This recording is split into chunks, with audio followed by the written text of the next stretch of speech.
Selamat sore teman-teman. Perkenalkan kami dari kelompok 5 dengan anggota Aprilia Olii, Dian Kabalo, Gloria Manggopa, Mikani Lupa, Sakira Kawanal, dan saya sendiri Fania Wala. Kami akan menjelaskan sedikit pemaparan tentang trauma muskuloskeletal. Nah, yang pertama kita masuk ke definisi trauma muskuloskeletal. Trauma muskuloskeletal adalah suatu keadaan di mana seseorang mengalami cedera yang terjadi pada sistem tubuh seperti otot, tendon, fasial ligamen, sendi, tulang, dan sistem sirkulasi daerah lokal yang dapat disebabkan oleh aktivitas fisik yang berat ataupun kecelakaan. Bagian etiologi di sini, etiologi dari trauma muskuloskeletal ini yaitu fraktur dapat terjadi karena beberapa penyebab, antara lain yaitu yang pertama ada fraktur akibat peristiwa traumatik yang disebabkan oleh trauma yang tiba-tiba mengenai tulang yang sangat keras. Kemudian ada fraktur patologis disebabkan adanya kelainan tulang, kelainan patologis dan di dalam tulang. Kemudian ada fraktur stres disebabkan oleh trauma yang terus menerus. Anatomi muskuloskeletal yaitu yang pertama itu terdiri dari otot. Otot ada beberapa otot yang menjadi bagian, kemudian ada tendon, ligamen, kemudian ada tulang yang terutama, dan kemudian ada sendi dan lobe cranial. Patofisiologi trauma muskuloskeletal. Trauma pada tulang dapat menyebabkan keterbatasan gerak dan ketidakseimbangan. Fraktur terjadi dapat berupa fraktur tertutup atau fraktur terbuka. Fraktur tertutup tidak disertai dengan kerusakan jaringan lunak, sedangkan fraktur terbuka disertai dengan kerusakan jaringan lunak seperti otot, tendon, ligamen, dan pembuluh darah.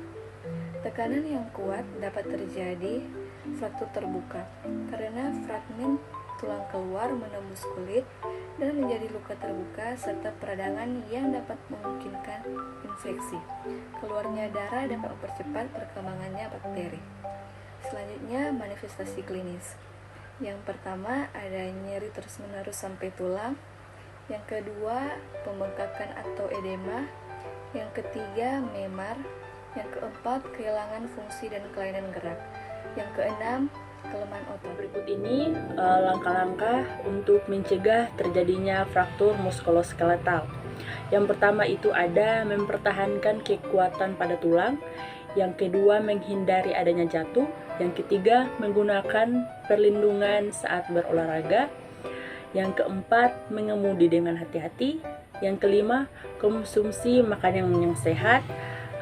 Contohnya makanan yang kaya akan kalsium seperti susu, keju, ikan berlemak, sayuran hijau.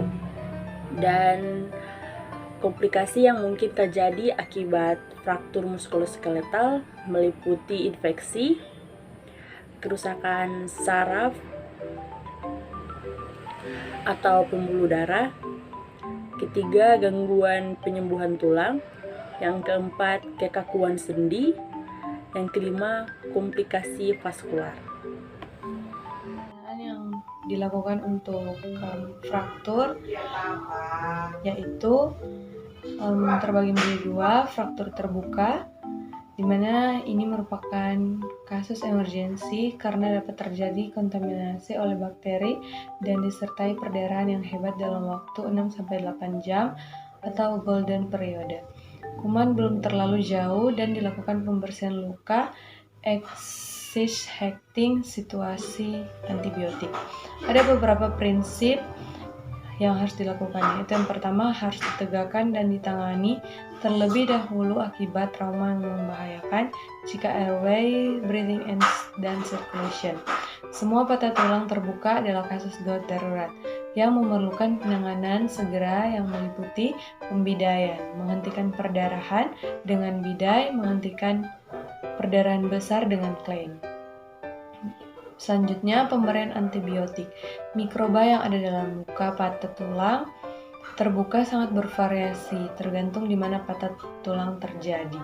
Pemberian antibiotik yang tepat sukar untuk ditentukan, hanya saja sebagai pikiran sadar. Sebaliknya, antibiotik dengan spektrum luas untuk kuman gram positif maupun negatif.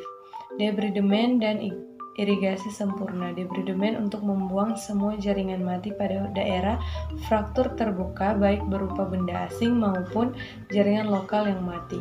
Irigasi untuk mengurangi kepadatan kuman dengan cara mencuci luka dengan larutan fisiologis dalam jumlah banyak baik dengan tekanan maupun tanpa tekanan. Selanjutnya, stabilisasi. Untuk penyembuhan luka dan tulang sangat diperlukan stabilisasi fragmen tulang. Cara stabilisasi tulang tergantung derajat patah tulang, terbukanya, dan fasilitas yang ada. Selanjutnya, life saving. Semua penderita patah tulang terbuka diingat sebagai penderita dengan kemungkinan besar mengalami cedera di tempat lain yang serius. Hal ini perlu ditekankan bahwa terjadinya patah tulang diperlukan gaya yang cukup kuat yang seringkali dapat berakibat total dan berakibat multi organ. Untuk life saving, prinsip dasar yaitu airway, breathing, dan circulation. Selanjutnya ada penanganan untuk seluruh fraktur, yaitu yang pertama OREF, Open Reduction and External Fixation. Penanganan intraoperatif pada fraktur terbuka derajat 3, yaitu dengan cara reduksi terbuka diikuti fiksasi eksternal OREF, sehingga diperoleh stabilisasi fraktur sekaligus menilai jaringan lunak sekitar dalam masa penyembuhan fraktur. Penanganan pasca operasi yaitu rawat luka dan pemberian antibiotik untuk mengurangi risiko infeksi, pemberian radiologik serial, darah lengkap serta rehabilitasi berupa latihan-latihan secara teratur dan bertahap sehingga ketiga tujuan utama penanganan fraktur bisa tercapai. Selanjutnya ada ORIF, Open Reduction Internal Fixation. ORIF adalah suatu bentuk pembedahan dengan pemasangan internal fiksasi pada tulang yang mengalami fraktur. Fungsi ORIF untuk mempertahankan posisi agar fragmen tulang menyatu dan tidak mengalami pergeseran. Baiklah, demikianlah video yang dapat kelompok kami buat. Sekian, terima kasih.